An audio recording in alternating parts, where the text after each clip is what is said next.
right, hi, I'm Trevor with Vibin Higher, and I'm being joined by Dr. Elisabet Sahtouris, evolutionary biologist, futurist, lecturer, author. Dr. Sahtouris, you've got an incredible resume.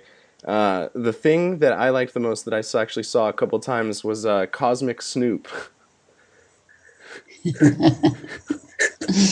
Hi, Trevor. I'm glad you picked up on that. It's one of my favorite self-designations.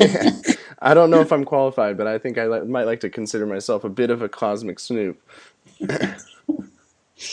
So the first thing that I really wanted to get into was consciousness and just that, my entire life up until recently, and I think maybe the majority of people out there think of consciousness as, are you physically awake or are you asleep? I'm conscious or I'm asleep. It's as simple as that. Or something you're conscious of is something that you're aware of. Now, what I've come to believe, and you can tell me, you can elaborate on this, I guess, is that consciousness is not that which you are aware of, but that by which you are aware. I would say that, if you look in dictionaries for definitions of consciousness and awareness, you'll find one dictionary having it one way, that awareness is within consciousness, and another one will say no, consciousness is within awareness. And it's kind of like, I guess, a fish trying to define water, Yeah. It's just so with us that we have a hard time defining it. And also because it's Western science that gives us our official reality in a secular nation. And Western science has a very hard time with consciousness because you can't measure it the way you can measure most of the other things it talks about. So, in fact, science has overlooked a couple of terribly obvious things, such as that we're always conscious if we're having any kind of experience at all. If you're in a coma and you later report that you had experiences while you were in a coma, it indicates that there was some consciousness there. Mm-hmm. And so we can get out of our bodies, but we can't get out of our minds. That's kind of a very basic rock bottom fact to me that science doesn't take into account because that makes it very important. And the other aspect is that it's always now. And science ignores that too, mm-hmm. that there is no timeline in your consciousness. You have to think about the past and think about the future, but you can't be in them. You can only be in now. So there's that eternal nowness of our experience, and there's that universality of consciousness is always there when you're alive. Yeah, I remember somebody saying to me, and you might have heard this, but it always stuck with me. They said, look at your watch. It's always going to be now. It's never going to be later. It's never going to be earlier. It's always going to be now. At least that's what we call it, even though we adjust it now and then. That's right. to match some other timepiece. So you've talked about that before, kind of that Western science kind of excludes consciousness, whereas Eastern science sort of begins with it. Mm-hmm. And that gets me to something that's very important and very ignored by scientists, and that's that you cannot build a science on anything but a set of beliefs, because you can't make a theory about nothing. So if you're going to study a universe, you have to have some concept of what a universe is before you can make theories about it. And those concepts differ depending on the culture and the time, the century, because we do, of course, as humans, create timelines for ourselves. Otherwise, you and I wouldn't be here now, right? Yeah. Together at the same time. We had to make a date for that. So you cannot live in a physical world without time. And we can build clocks in a physical world because there's motion and relative motion to, fix things and things like that permit us to do these things. But one of the beliefs of Western science, well, probably the two most fundamental ones are, one, this is a non-living universe. That's not anything proven. It's just a statement of how we conceive the universe.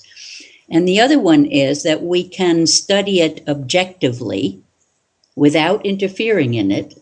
And the third one, let's say, is that matter gives rise to consciousness. In other words, a long trajectory in time of things colliding with each other and creating material objects, and eventually they evolve into living beings and then nervous systems, and eventually consciousness comes issuing out of brains. That's how it looks in textbooks.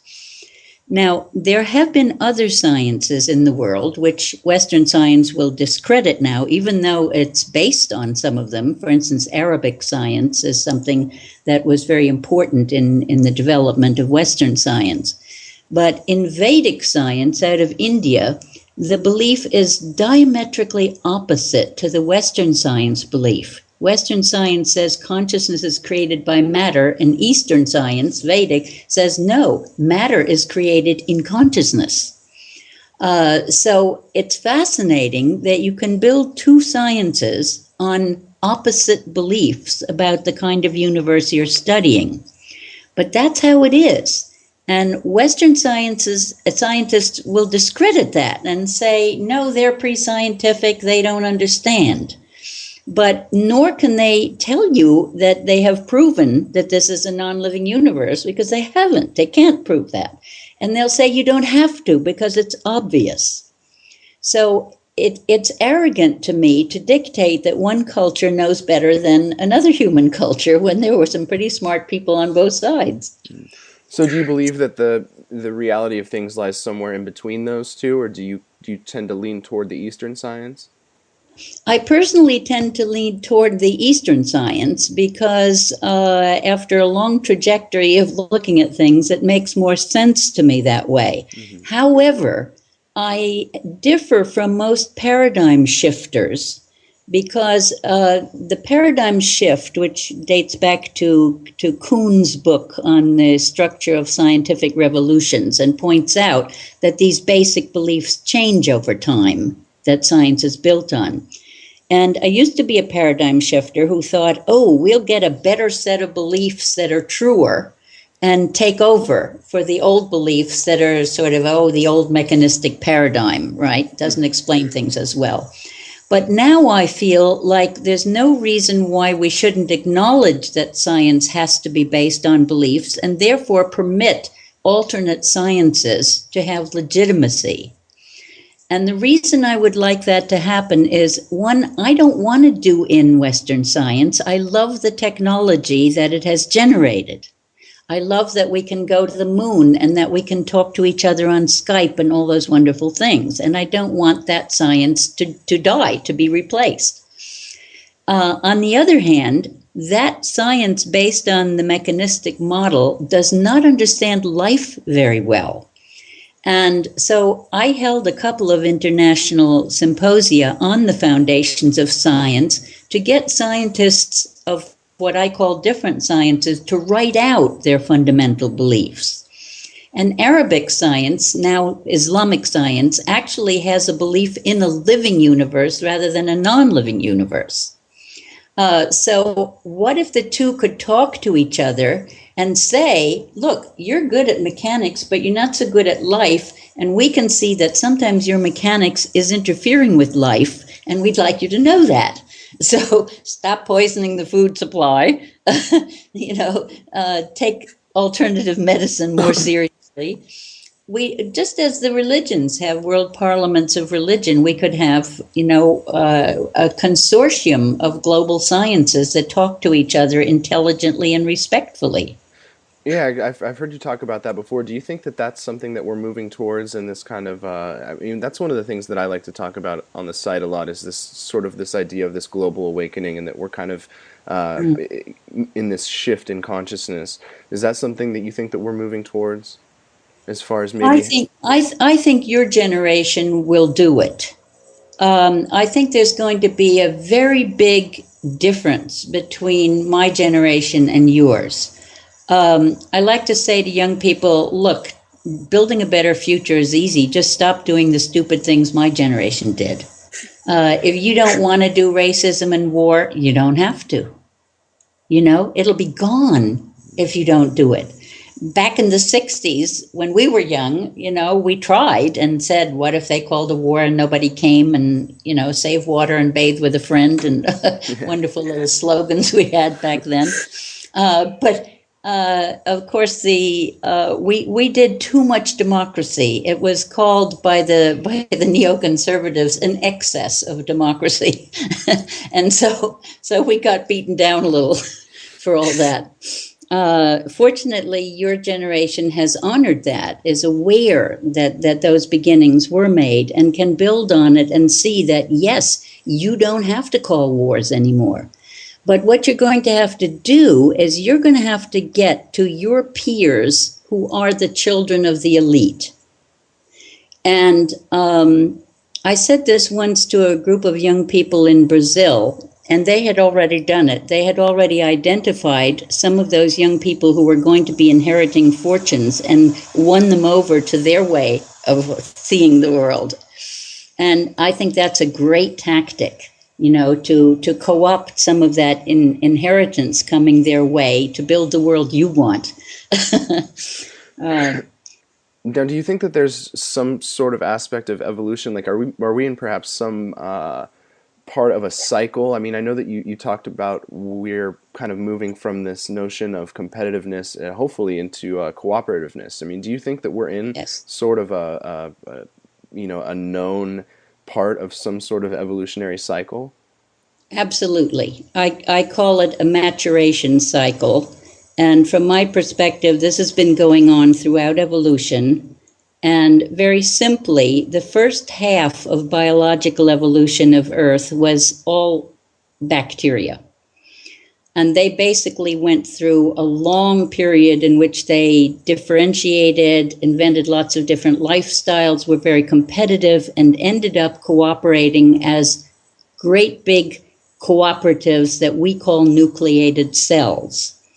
And those are the kinds of cells we're made of ourselves, and we have like mitochondria in our cells, and plants have chloroplasts, and those cell organelles, as we call them, are actually the descendants of those ancient bacteria that learned to cooperate.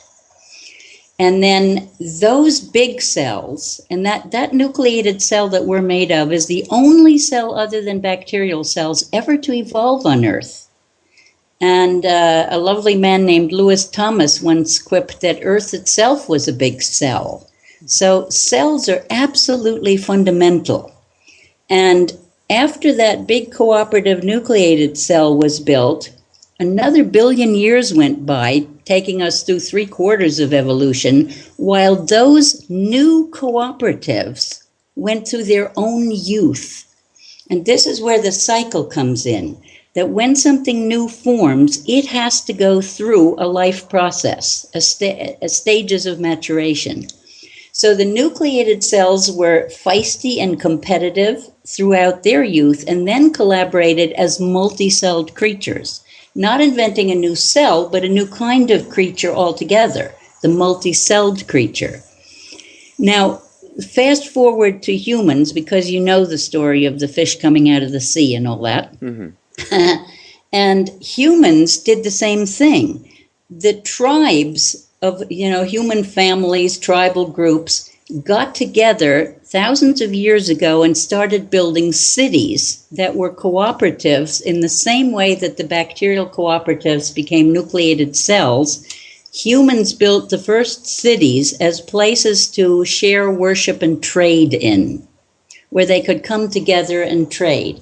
And we're only now digging those cities up in the Amazon, in the Orkney Islands, in the Middle East, in Africa, in South, lots of places. They're coming to light. Well, again, the cities, although they were cooperatives themselves, had to go through their own youth. And they became the empire builders. So we've now, for 6,000 to 10,000 years, been in empire building mode. First run by emperors and kings, and then by nations, national empires. Now it's corporate empires. And it's finally coming to its end because we've reached all these global limits on exploiting resources, on population, on energy supplies, all of those things. So we are definitely now, right now in your generation, we are at that maturation point where, and the important thing about that maturation point is that it comes when there's a recognition that it's cheaper to feed your enemies than to bump them off. It simply becomes more economically viable to cooperate than to compete. It doesn't mean that you can't have friendly competition for good ideas and things like that, but you move into community. So the first part of the cycle is always about individuation. The new entity is an individual, and our culture has really taken individuation a long way. We're very different from previous generations in our individuation. But it's also hard for us to weave community because we're so individuated. And that's the task for your generation, is how to not lose what we gained in individuation, but bring it into community. Mm-hmm. Well, I can say with a degree of confidence that from my point of view, it seems that this sort of awakening that we just talked about is really happening, and almost, maybe at an exponential rate, just from what I see on social media and friends. I don't have a Facebook anymore, but even a year ago when I got rid of it, I was seeing people have conversations that they didn't have, that I wouldn't have expected these people to have. And I mean, even in I was just having this conversation yesterday, even if it means that people are going out and they're buying organic fruits and vegetables to put in their protein shakes after the gym. They're using organic fruits and vegetables instead of all of these weird man-made chemical laboratory things that they can't pronounce. So I really do see kind of a huge shift towards the more natural, even in things that are, don't seem to matter as much. Like I said, protein shakes or, nutrition, things like that. But I do see it, and it's very encouraging. Actually, they matter a whole lot. I have a big green smoothie every day. I pick dandelions on the way home to put in my yummy green smoothie with bananas and oranges or whatever in it, to make it yummy. But I have friends in the medical profession who are curing chronic diseases with good organic food, and especially lots of raw greens. Yeah. So those are important, and it's so important because sadly, so many of people in your generation have been raised on junk food and aren't going to be really competent to run this world. So that's no slight thing there, what you're talking about.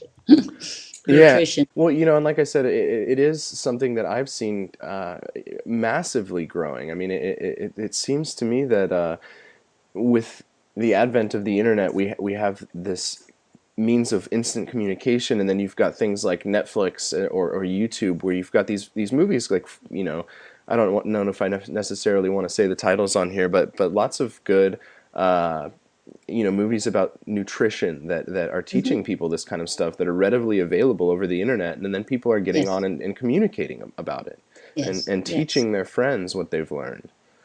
Absolutely. And also, everybody in the future isn't going to want to raise organic veggies, and there's lots of room for techies. For example, I've mentioned to you electronic smog, pollution from being in a Wi-Fi bath.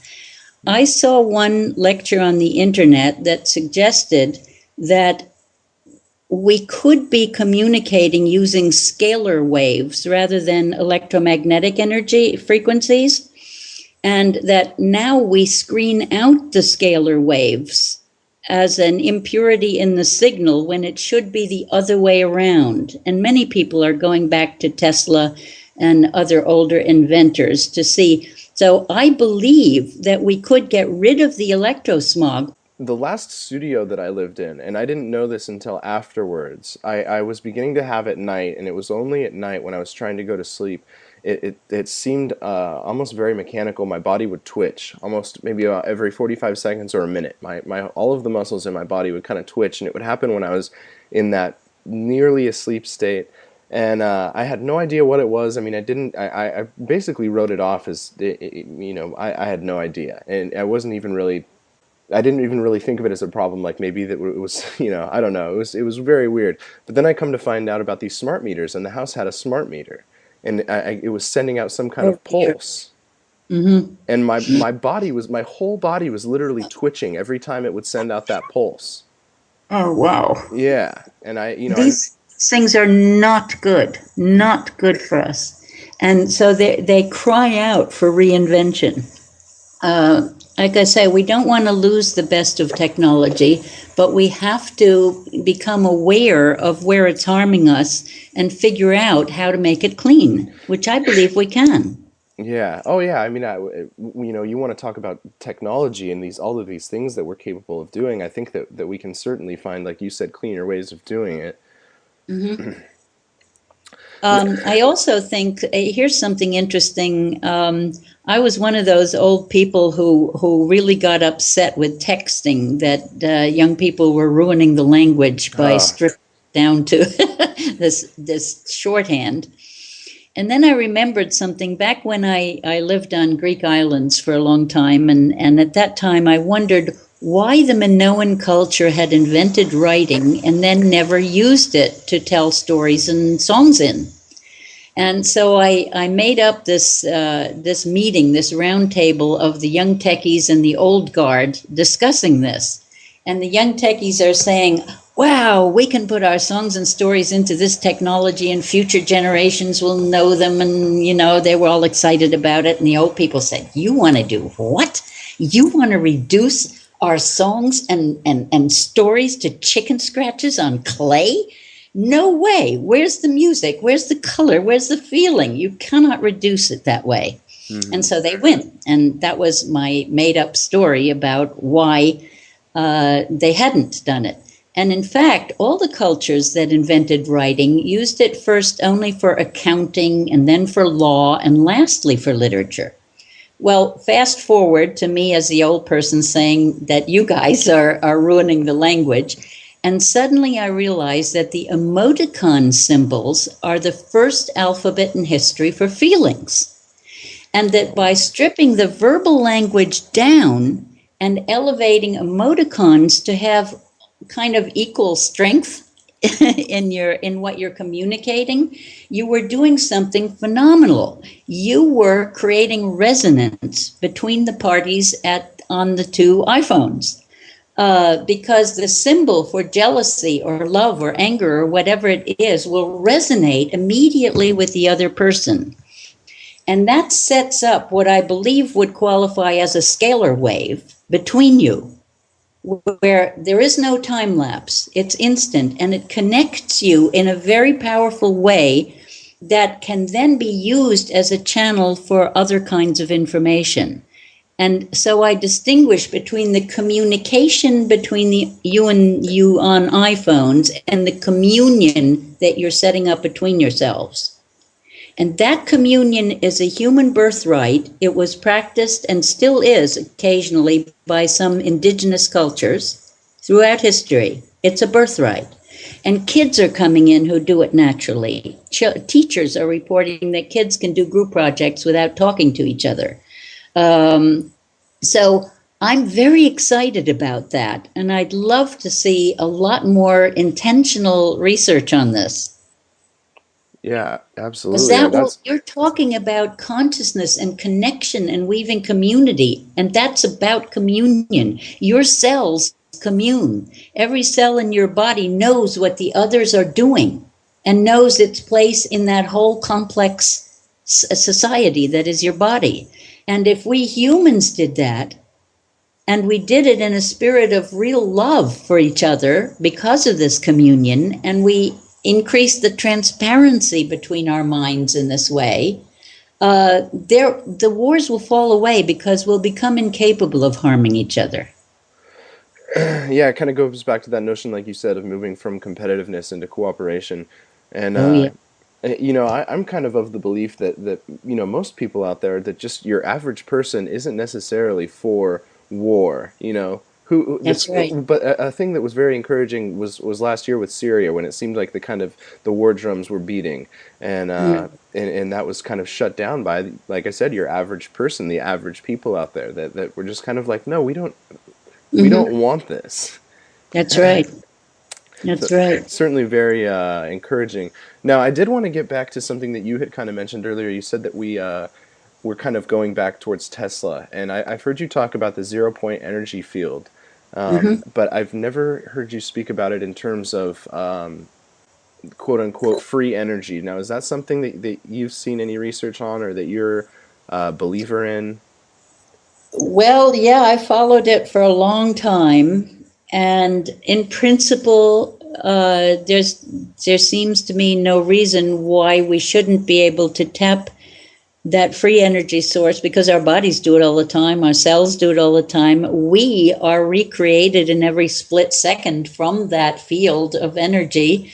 They tell you in school that your cells are renewed on average of every 7 years or so. Your body is completely new. But that's at the cellular level. If you look at the molecular level, every one of your up to 100 trillion cells has 30,000 recycling centers in it that are renewing your proteins 24/7. And so the proteins turn over far more quickly than the whole cell. And then when you get down to the atomic level and the subatomic particle level, you can't see the blurring whiz of recreation at all. But I firmly believe that we are recreated in every now instant, completely. And that changes everything in our belief system about the possibilities for healing, for example. And we know that there are examples of people with multiple personalities who can shift from one to the other instantaneously, where one has full-blown diabetes and the other has no diabetes whatsoever. Now, these are well documented. And the only way you can explain that is in instant recreation of the entire body, right? Mm-hmm. So with that kind of a belief system of a body that's constantly created from that, call it 0 point energy field, it's actually the sea of cosmic consciousness is another name for it, right? Or I use a keyboard model where I call the low keys matter and the mid-range electromagnetic energy, and then you go up into what they call 0 point energy, and you end up in consciousness, spirit, whatever, and close the loop in a sense. So it's all about different frequencies, and we're made up of all of those. We're not a body with a mind. We're a body, mind, soul entity. We're all of those things. We're the whole keyboard. Now, do you believe that we're sort of on the precipice of moving into or evolving the human consciousness into? You read about this. We're sort of in the beginning of this shift towards Christ consciousness or cosmic consciousness, as you said. Could you speak to that a little bit? Well, cosmic consciousness is what we are. We exist within cosmic consciousness, and through meditation practices, we can go inward to recognizing that we are all that is, that there's no division between us and all there is. Some people call it finding out that you're God. Some people say that's arrogant. William James, an old American philosopher, said consciousness is a perch and a flight. In other words, each of us has a unique perspective on the whole universe, and a unique set of experiences within the universe. And one of the problems with Western science is that it tries to make us all believe in a single reality, when in fact each of us has a somewhat different reality. Mm-hmm. And so there's the trick is how we can recognize ourselves as these unique, complex individuals and know ourselves as part of that whole. That's the challenge of weaving ourselves back into community from our extreme individuation. It's all perfectly natural once we get it. It's already there, but we've cut ourselves off from knowing it. Hmm. So, All we have to do is undo the unnatural barriers we've set up on that keyboard. You know, science looks up from the material end and can't see all the way to consciousness. The spiritual people are at the other end of the keyboard looking down and don't want to deal with the world of matter. But we want it all. We want to play that entire keyboard. Angels don't have access to the lower keys. I got criticized by one of the people who listened to me on Buddha at the gas pump for talking about a book by Byron Katie's husband, Stephen Mitchell, called Meetings with the Archangel, in which, in the book, the Archangel says to the human, basically, don't look to us angels for compassion because we can't even feel passion. You need a body to feel, to vibrate passion, right? and somebody didn't like that. I was just quoting a book that I thought was rather fun. lots of critics on the internet, as we all know. So, so are you, have you ever heard of this 100th monkey effect? This Yes. idea that, what is it, 10% or a certain portion, a certain percentage of the population of a certain species, once it gets has a A belief tipping system, I point. guess. Yeah, it's a tipping point Okay. idea. I don't know if there's any real truth to the actual sort of hundredth monkey, but we all know that there are tipping points at which cultural ideas change. If enough people start believing in a different way, things will tend to flip quickly. Evolution isn't a slow, gradual process. It reaches tipping points, and then whole new things emerge very suddenly. I mean, I mean, I think it would appear to me that we're at one of those tipping points, or that we've gotten to one of the points, like you said, that things are starting to happen at a faster pace. Yes. Do you think that that's kind of a direct result of the communication that we're able to have now, because of the internet and because of having these tiny computers in our pockets, that are able to Hmm. connect us anywhere, and we're able Yeah, to spread ideas? absolutely. Yeah, the internet is just a bunch of people using technology to connect. I don't think we'll always need the technology. I think by the time the iPhones don't function anymore, I hope you guys will all be communing well enough so you won't need them. Yeah. There were many indigenous cultures that, for example, didn't need to invent a lot of technology because they were so good at communion, not only with each other, but with the plants and animals, so that the hunters could be told by the animal where they were, and could volunteer to die to feed the people, and the plants could tell you how to heal things and stuff like that. And that when we reclaim that kind of ability at this level of individuation that we're at now, it'll be so powerful. And look at transparency coming into our culture, first into the business world with Enron and things like that, and then into the spiritual world with the Catholic Church exposures, and now WikiLeaks in government. And in all aspects of human society, we're seeing this tendency toward transparency and this desire for it, this knowing that there's something really good about not keeping secrets from each other, that we want to go into a field of love where you don't have to deceive each other anymore. And maybe we won't be able to. So, yeah, I think we're reaching tipping points in that sense. Yeah, I can say that I know that you read. We talked about that article about waking up, and I can say from my perspective that once you kind of learn that maybe things aren't exactly the way that you've been taught, or that society in general tends to believe that things are, there. This is just kind of like this insatiable hunger for the truth, and you just really want to get to the bottom of what is happening in your world. I mean, it Mm-hmm. just spread for me. That's what being a cosmic snoop is all about.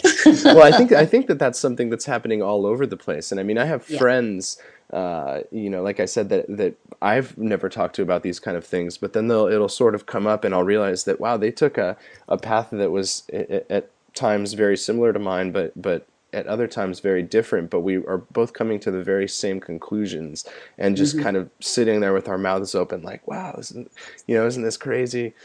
But Yeah. It's, while I'm sorry, go ahead. yeah, it's happening in your generation. I think, unfortunately, there's going to have to be a lot of physical cooperation to dig out of messes coming up. And because sadly, I hoped most of my life that we'd use our big brains that can build scenarios and predict what's coming down the pike and be proactive about things, but we haven't done very well at that. Now, other species all through evolution have been pushed by crises to evolve. And it looks like that's where humans are. And that the extreme cold in the US right now, while Australia's burning up and England is flooded out, uh, suggests that global warming is really coming on fast. And the scientists didn't predict in advance how much of the evaporating ice would pile up in the atmosphere before it came down and raised to sea levels. But that's exactly what's happening. 2 years ago already, there was 40% more moisture than normal in the atmosphere. And so the bands of air, the currents of air around the planet are going all haywire and sticking in the wrong places and causing these weather pileups of particular extremes, what Hunter Lovins has been calling global weirding going on. So there's going to be a lot more of that before it gets much better. And eventually, 13 of the 20 largest cities in the world are all at sea level. They're all going to flood at once, and humanity's going to be in for huge challenges. And the good news is that we are wired for cooperation already. And look at Japan in Fukushima. It was 100% cooperative with no training. You know, we've been fed this Darwinian line about how we're competitive, greedy creatures, and we're not. Our economies have been built on that idea of competitive greed. And that isn't our whole nature. That's a small part of it compared to the cooperative abilities. So if you stay in that connection to cosmic consciousness, to each other, to the spirit of love, it doesn't matter how bad things get in the physical world, you will get through it. You will begin to do the cooperative things. And even if we have to go through some generations that do no more than eat healthy food on organic farms and commune with each other, that's not all bad, because none of what you've learned in the technological world will go to waste. It'll come back. Even if it has to be recreated from scratch, it can be done. Well, yeah, and I think that human beings in general are, like you said, very capable of cooperating and loving each other. I mean, there's an internet meme that's going around right now and has been for quite some time. That's kind of this faith in humanity restored, and it'll be Mm-hmm. accompanied by a picture of a note from somebody who was a waitress. This one that I saw recently. Somebody who paid for somebody else's meal because it seemed that they had received bad news, or Mm-hmm. any one of thousands and thousands of different situations. And Mm-hmm. yeah, I certainly agree with you on that. And that kind of speaks to your idea of celebrating crisis, that these things, while challenging, are can also be opportunities for growth, incredible growth. Absolutely. And probably we need them. It would seem that way. I don't know if you believe that you've incarnated intentionally in this life, but I do believe I did, and that we know at a deep level why we're here. Sometimes you have to work to rediscover it. But this is the most exciting time in history because it's the first time we've been globalized. And so it's a bigger deal now. And I don't want to escape the planet the way some people suggest. I don't think the Galactic Council should give us another planet until we clean this one up. So I am optimistic. I'm optimistic because of people like you. And what you're saying about what's going around on the internet, that the communion is kicking in big time, and that we're immortal beings already. It's always now. We can't be eliminated from the universe, right? No, absolutely, and that is it's very encouraging, to hear from somebody that with your perspective and your experience. So I think, geez, I mean, I really think that we've covered a lot of the things that I wanted to Yes. cover. Did you want to let everybody know maybe your website or some social media, that ways that they can get into contact with you or support your work? Well, my website is my last name, Sahtouris, Sahtouris.com. And I do Skype.